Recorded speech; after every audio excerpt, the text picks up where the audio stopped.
Small ஹவுஸ்லேருந்து ஒரு சின்ன கோரிக்கை வச்சுருக்காங்க. என்னன்னு பார்த்தீங்கன்னா, நாங்கள் வந்து எப்பவுமே நின்றுட்டே தான் இருக்கோம். நீங்கள் என்ன டாஸ்க் பண்ணாலும் நாங்கள் நின்றுட்டே தான் பார்க்கணும்.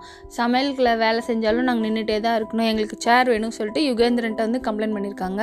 இது வந்து பிக் பாஸ் சப்போஸ் கொடுத்துட்டாங்கன்னு வச்சுக்கோங்களேன், இவங்களும் அவங்களும் ஒட்டுக்கா ஸ்மால் ஹவுஸில் இருக்கிறவங்களும் பிக் ஹவுஸ்க்கே வந்துடுவாங்க. அப்போ வந்துட்டாங்கன்னா பார்த்தீங்கன்னா டாஸ்க் நிறையா வரும் அப்படின்ற மாதிரி எல்லாருக்கும் தோணுது. இப்போ போன வருஷம் பார்த்தீங்கன்னா நிறையா டாஸ்க், நீயும் பொம்மை நானும் பொம்மை, ஸ்வீட் ஃபேக்ட்ரி, அதுக்கப்புறம் அந்த பழசு புதுசு அப்படின்ற மாதிரிலாம் நிறையா வந்துருந்தது. அப்படிலாம் வந்து அது மாதிரி கொடுக்கலனாலும் ஏதோ அதுலேருந்து கொஞ்சம்னாச்சும் வெரிஃபிகேஷன் பண்ணி ரீகனெக்ட் கொடுத்தா பண்ணால் சூப்பராக இருக்கும் கேமில்.